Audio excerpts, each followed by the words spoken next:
Hello दोस्तों, अपन electrostatic पढ़ रहे थे। इलेक्ट्रोस्टैटिक के फर्स्ट लेक्चर में हम लोगों ने कूलम्ब्स लॉ पढ़ा था।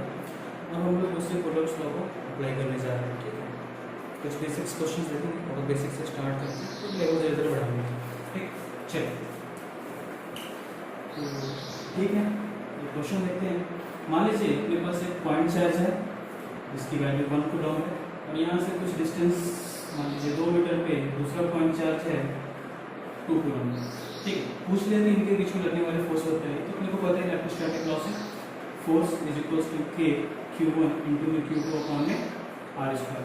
ठीक है, इस फॉर्मूले में हम लोग फीड करते हैं वैल्यूज को। तो के Q1 1 इंटू में 2 अपॉन में 2 square that will equals to K by 2।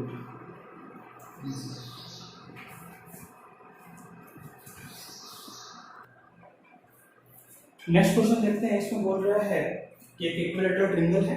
ठीक है, इक्विलैटरल ट्रायंगल के तीनों वर्टिसेस पे पॉइंट चार्ज रखा हुआ है Q Q Q। ठीक है, पूछ रहा है कि किसी एक चार्ज पे बाकी दो अदर चार्जेस की वजह से लगने वाले फोर्स की वैल्यू बताइए। ठीक है, सॉरी, किसी भी सिंगल चार्ज पे बाकी के दो अदर चार्जेस की वजह से लगने वाले फोर्स की वैल्यू बताइए। ठीक है, तो कैसे करेंगे? इस वाले चार्ज पे इस पे जो फोर्स लगेगा वो मान लीजिए इधर है, उसकी वैल्यू कितनी हो जाएगी के क्यू स्क्वायर अपॉन में ए स्क्वायर। ठीक है, इसकी वजह से जो इसमें फोर्स लगेगा वो इधर आएगा। ठीक है, उसकी वैल्यू भी होगी के क्यू स्क्वायर अपॉन में ए स्क्वायर। ठीक है, इक्विलैटरल ट्रायंगल है तो ये एंगल कितना हो जाएगा 60 डिग्री। ठीक है, तो नेट फोर्स कितना हो जाएगा, अपन वेक्टर लॉ लगा सकते हैं इसमें, F net is equals to, मान लीजिए इसकी वैल्यू एफ है तो ये भी कितना हो जाएगा एफ, तो that will equals to F square plus 2 F square cos theta, theta को अपन 60 लिखते हैं। ठीक है, वैल्यू रखेंगे। कॉस थीटा की वैल्यू कितनी होती है 1/2, 1/2 तो कैंसिल हो जाएगा, कितना हो जाएगा √3f। ठीक है, f की वैल्यू रखेंगे तो कितना हो जाएगा √3 के क्यू स्क्वायर अपॉन में ए स्क्वायर।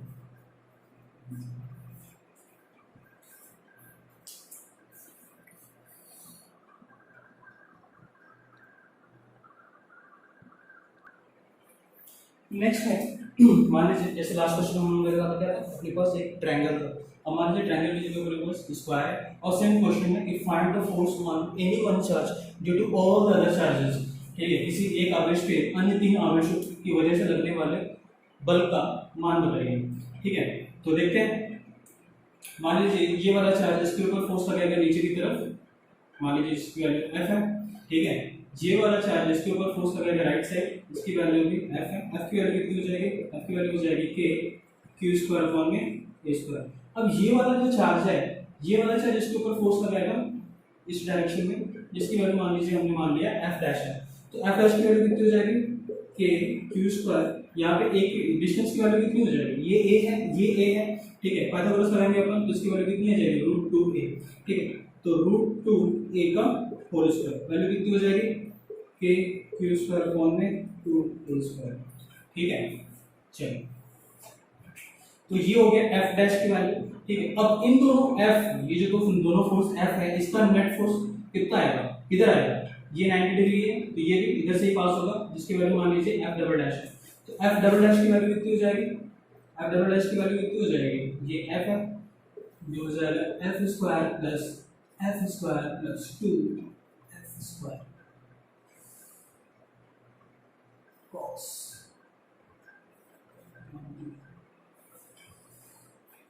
cos 90 की वैल्यू 0। ठीक है, वैल्यू कितनी हो जाएगी √2f। ठीक है, तो वैल्यू निकालते हैं। नेट फोर्स की वैल्यू कितनी हो जाएगी, नेट फोर्स की वैल्यू हो जाएगी F dash plus F double dash, value कितनी हो जाएगी एफ डैश की वैल्यू के क्यू स्क्वायर अपॉन में 2a square plus F double dash की वैल्यू कितनी हो जाएगी √2f। एफ की वैल्यू कितनी है के क्यू स्क्वायर अपॉन में a स्क्वायर।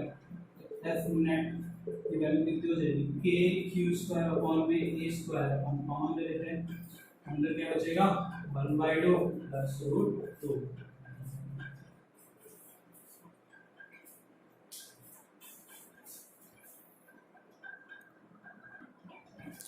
नेक्स्ट क्वेश्चन देखिए, बोल रहा है कि सेम स्क्वायर है, बट यहाँ पे क्या है कि सेंटर में पॉइंट चार्ज लगा दिया, यहाँ सेंटर में पॉइंट चार्ज है, और पूछ लिया कि find the net force on this charge placed at the centre of the square.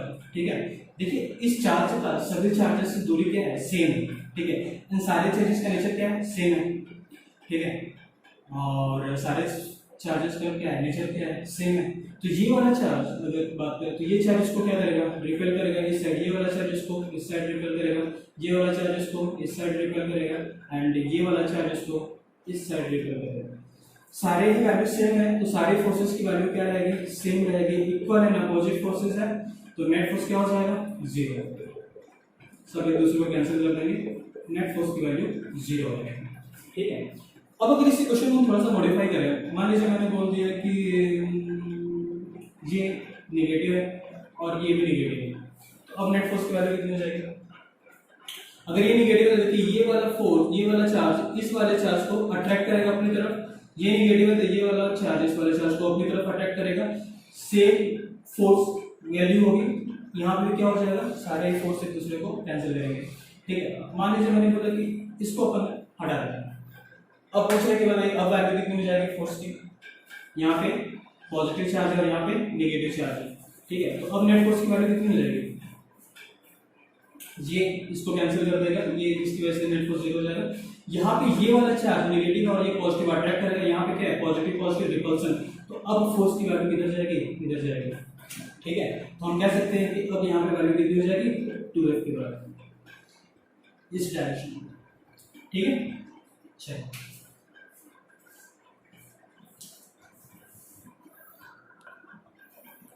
Next है आपका घड़ी वाला प्रॉब्लम। इसमें काफी बच्चों को प्रॉब्लम होती है समझने में।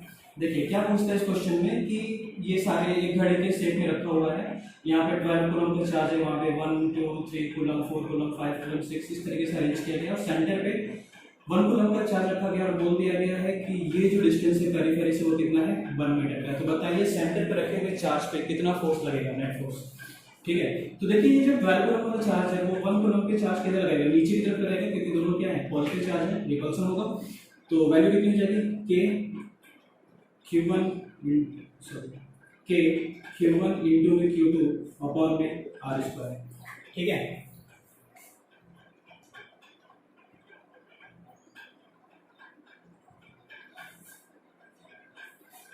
Q1 into में Q2 अपॉन में R स्क्वायर, वैल्यू कितनी हो जाएगी, 12। ठीक है, अब ये 6 कूलम वाला जो इसके जस्ट अपोजिट में वो देखिए, वो इसके ऊपर फोर्स किधर रहेगा, ऊपर की तरफ लगाएगा, ये फोर्स किधर है, डाउनवर्ड है। ये 6 कूलम, ये 12 कूलम की वजह से लगना वाला फोर्स है, 6 कूलम की वजह से जो फोर्स लगेगा 1 कूलम की वो किधर होगा, के 6 into में 1 अपॉन में 1 स्क्वायर इज इक्वल टू 6 के किधर, ऊपर की तरफ। तो ये 12 कूलम 12 के फोर्स नीचे लगा रहा है, ये 6 कूलम 6 के फोर्स ऊपर लगा रहा है, तो नेट फोर्स किधर होगा, 12 के sorry 6 12 minus 6 that is equal to कितना, 6 के नीचे की तरफ। ठीक है, उसी तरीके से देखिए ये 7 है, ये 1 है, इसकी वजह से 6 के इधर लगेगा, ये 8 है, ये 2 है, इसकी वजह से 6 के इधर लगेगा। ठीक है, 9 3 6 के, 10 4 6 के, ठीक है, 11 5 6 के। ठीक, तो ये फोर्स जो अपना नेट फोर्स मतलब जो फोर्सेस लग रहे हैं सारे चार्जेस में से वो कुछ इस टाइप देगा। इसको अगर एक शेप में बनाए डिफरेंट डायग्राम में देखते हैं, मान लीजिए 6 के की वैल्यू हमने मान ली कितना है, ठीक है, तो ये देखिए ये कितना हो जाएगा, एफ, ये एफ, ये एफ, ये एफ, ये एफ और ये नीचे की तरफ। ठीक है, और ये सारे एंगल कितने होंगे, 30 degree 30 degree 30 degree 30 degree. F net के बारे में बात करें तो हॉरिजॉन्टल फोर्स कितना होगा, देखिए एफ प्लस एक एफ कॉस 30 इसकी वजह से आएगा, एक एफ कॉस 30 इसकी वजह से आएगा, कितना हो जाएगा 2f cos 30 प्लस देखिए ये 60 हो जाएगा, यहाँ से ये भी 60 हो जाएगा, तो 2f cos 60 डिग्री। ठीक है, इसको सॉल्व करेंगे तो कितना हो जाएगा, f प्लस cos 30 की वैल्यू √3/2, तो √3f प्लस ये कितना हो जाएगा cos 60 की value 1/2 that is equal to कितना f तो 2f√3f, ठीक है। वर्टिकल फोर्स देखिए, तो G1 इसका वर्टिकल कंपोनेंट इसके वर्टिकल कंपोनेंट को कैंसिल करेगा, इसका वर्टिकल कंपोनेंट इसके वर्टिकल कंपोनेंट को कैंसिल करेगा, तो बचेगा क्या, सिर्फ J, तो -f, ठीक है। तो F नेट को हम लोग क्या ले सकते हैं, F net will be equals to 2f +√3, ऐसे कॉमन ले लीजिए, f 2 +√3 I cap minus f j, ठीक है। f की वैल्यू आपको पता है, यहाँ से पुट कर दीजिए आप आंसर, ठीक है। देख सकते हैं f net is equals to 6k 2 +√3 I cap minus 6k j।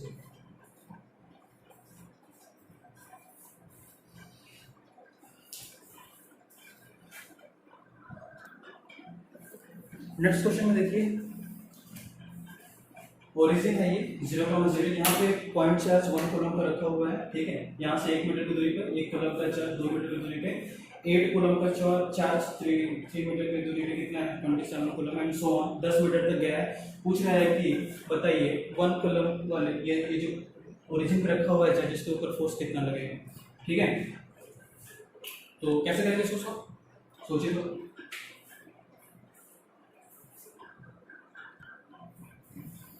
चलिए देखिए, सबसे पहले अगर हम बात करें इसकी वजह से इस पे फोर्स कितना लगेगा, इसकी वजह से इस पे फोर्स लगेगा k, q1 की वैल्यू कितनी है 1 कूलम इनटू 1 कूलम अपॉन में 1 स्क्वायर, प्लस इसकी वजह से कितना लगेगा k, देखिएगा ध्यान से दोस्तों, मैं इसको 2 into that is equals to, इसकी वजह से k into q1 into q2 की वैल्यू कितनी हो जाएगी 2q में लिख दूं क्या, अपॉन में 2 का स्क्वायर प्लस k इनटू में 1 इनटू में 27 है, 3 इनटू में 3 इनटू में 3 3q अपॉन में 3 का स्क्वायर प्लस सो ऑन, ठीक है। यहाँ पे देखिए, तो ये कैंसिल हो जाएगा, स्क्वायर कैंसिल हो जाएगा, यहाँ पे देखिए तो क्या बचेगा, प्लस k इनटू में 1 प्लस k इनटू में 2 प्लस k इनटू में 3 प्लस k इनटू में 4 प्लस सो ऑन, कहाँ तक k इनटू में 10 तक, ठीक है। तो अपनी को ऐड करने आते थे, k कॉमन ले लीजिए यहाँ से, तो 1 plus 2 plus 3 plus 4 plus 10, value कितनी हो जाएगी अपनी को पता है, k इंटू में 10 इंटू में 11 अपॉन 2 5 55 के सीक्वेंस सीरीज का फॉर्मूला है, आपको पता होगा, ठीक है। दिस इज इसी तरीके से कोई भी सीरीज हम लेकर के इस टाइप से क्वेश्चंस बना सकते हैं, बहुत इजी है, ठीक है। आपके रेफरेंस के लिए मैंने क्वेश्चन सॉल्व कर दिए।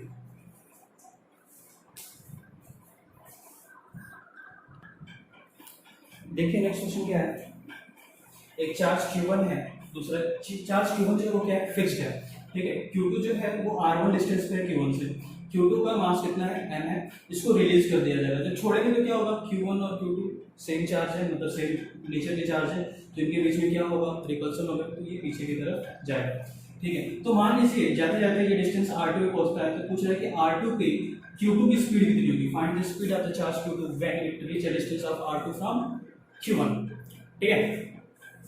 तो कैसे सॉल्व करेंगे, मान लीजिए किसी पर्टिकुलर पॉइंट पे डिस्टेंस कितना था, यहाँ से x था, ठीक है। इस टाइम पे हम लगने वाला फोर्स कैलकुलेट कर सकते हैं, फोर्स की वैल्यू कितनी हो जाएगी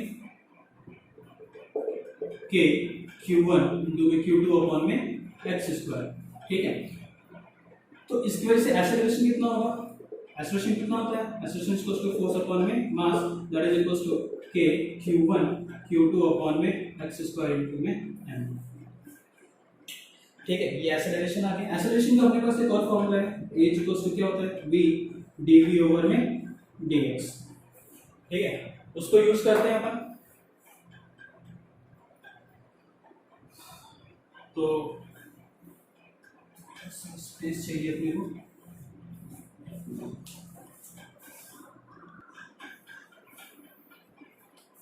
लिखेंगे acceleration a equals to k q1 q2 upon में x स्क्वायर इनटू में, दोनों इक्वेशन को इक्वेट करेंगे, यहाँ से मिल जाएगा v dv ओवर में dx equals to k q1 q2 upon में एक्स स्क्वायर इंटू में एम, ठीक है। तो यहाँ से B D V equals to क्या हो जाएगा, K Q one Q two upon में एम इंटू में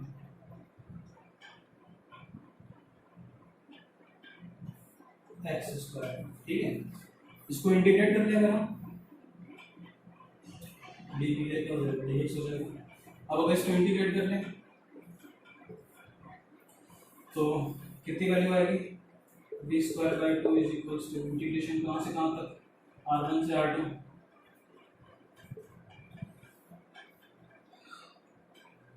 ठीक है। K Q one Q two upon M constant है, वन अपॉन में एक्स स्क्वायर इंटीग्रेट करेंगे तो इसको वन अपॉन में एक्स स्क्वायर डी एक्स, कहाँ से कहाँ तक, R1 से R2 इंटीग्रेट करेंगे तो वैल्यू कितनी आएगी। क्वेश्चन को सॉल्व करके मैंने इसका आंसर लिख दिया है, देख लीजिए सिंपल इंटीग्रेशन है, ठीक है। अगर कोई डाउट हो जाए तो बताइए मुझे।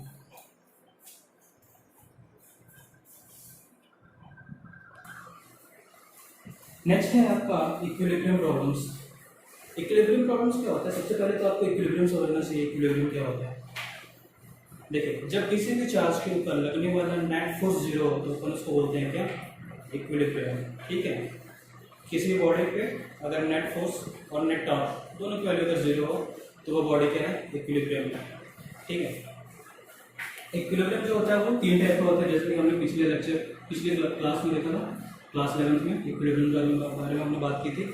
इक्विलिब्रियम तीन टाइप का होता है, पहला स्टेबल,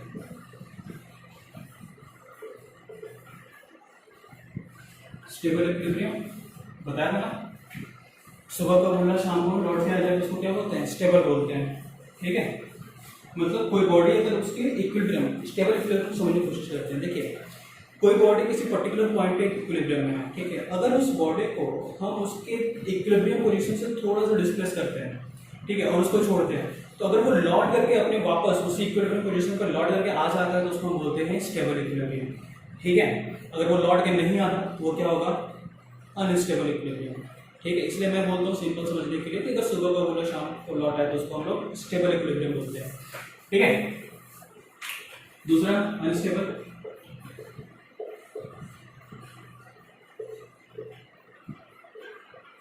एंड तीसरा क्या है, न्यूट्रल,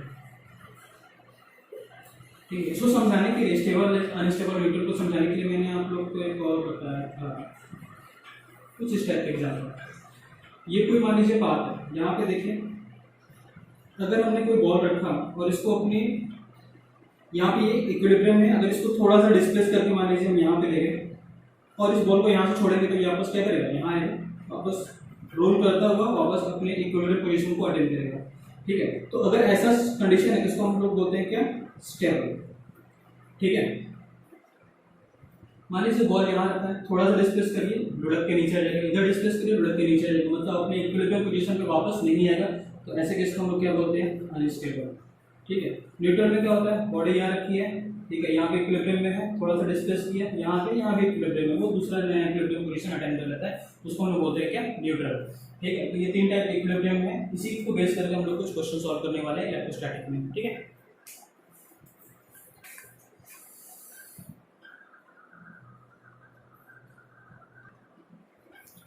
देखिए इस क्वेश्चन में क्या कह रहा है कि दो चार्ज हैं Q और Q, दोनों फिक्स चार्ज हैं, दोनों ही चार्जेस के बीच का दूरी कितना है, L है, ठीक है। पूछ रहा है कि थर्ड चार्ज कहाँ रखें, कोई थर्ड चार्ज मान लीजिए Q है, where to put third charge such that it will be in equilibrium। कहाँ पुट करें थर्ड चार्ज को, देखिए मान लीजिए हम थर्ड चार्ज को कहीं यहां पुट करते हैं, suppose we put charge Q here, तो क्या होगा अगर हम लोग यहाँ पुट करते हैं तो देखिए ये वाला चार्ज जो है वो इसके ऊपर फोर्स क्या लगेगा, रिपल्सन, पॉजिटिव पॉजिटिव रिपल्सन, इसकी वजह से फोर्स किधर लगेगा, इधर लगेगा, अब ये वाला चार्ज जो है वो इस वाले चार्ज के ऊपर फोर्स किधर लगेगा, देखिए ये भी पॉजिटिव है, ये भी पॉजिटिव, फोर्स किधर लगेगा, इधर लगेगा, रिपल्सन। मतलब नेट फोर्स जिसके ऊपर लगेगा वो क्या लग रहा है, राइट साइड लग रहा है, तो क्या ये इक्विलिब्रियम में होगा, नहीं, कभी नहीं। ठीक है, चलिए मान लीजिए अगर हम लोग चार्ज यहाँ रखते हैं कि ये इक्विलिब्रियम में नहीं है, ठीक है, अगर हम लोग चार्ज को यहाँ रखते हैं तो सर सेम कंडीशन आएगा, ये वाला चार्ज इसको रिपेल करेगा इधर, ये वाला चार्ज इसको रिपेल करेगा इधर, यहाँ भी इक्विलिब्रियम में नहीं आएगा। थर्ड कंडीशन आता है कि अगर हम लोग बीच में रखें, बीच में मान लीजिए अगर हम लोग यहाँ सोचते हैं कि हम यहाँ रख देंगे, ठीक है, तो अगर यहाँ पे रखते हैं तो क्या होगा, देखिए ये वाला चार्ज इसके ऊपर फोर्स इधर लगाएगा, ये वाला चार्ज इसके ऊपर फोर्स इधर लगाएगा, ठीक है। तो इसका अगर हम कंपोनेंट निकालें तो एक हॉरिजॉन्टल कंपोनेंट आएगा, इसका हॉरिजॉन्टल कंपोनेंट ये है, इसका हॉरिजॉन्टल कंपोनेंट ये है, और इसका वर्टिकल कंपोनेंट नीचे की तरफ आया और इसका भी वर्टिकल कंपोनेंट नीचे की तरफ आया। मान लीजिए समहाउ ये हॉरिजॉन्टल फोर्स एक दूसरे के अपोजिट डायरेक्शन में एक दूसरे को कैंसिल कर भी सकते हैं, लेकिन ये वर्टिकल फोर्स, ये दोनों फोर्स का डायरेक्शन क्या है, नीचे की तरफ है, तो ये भी कभी भी यहाँ पे नेट फोर्स की वैल्यू 0 नहीं हो पाएगी, तो मतलब यहाँ पे भी अपने को इक्विलिब्रियम अटेंड नहीं हो पाएगा, ठीक है। सिमिलरली अगर ऊपर भी रखते तो भी सेम कंडीशन आता है, ये चार्ज की तरफ था, ऊपर की तरफ फोर्स लगता है, चार्ज ऊपर की तरफ आता है, तो कंडीशन ये बचती है अपने पास सिर्फ कि बीच में होना चाहिए और दूसरा क्या होना चाहिए, इसी लाइन पे होना चाहिए, ठीक है। तो मान लीजिए कि हमने चार्ज को यहाँ पे रखा है at a distance of x, यहाँ से x डिस्टेंस पे हमने चार्ज q रखा है, ठीक है। तो इसकी वजह से इसके ऊपर जो फोर्स लगेगा उसकी वैल्यू कितनी हो जाएगी, k q q अपॉन में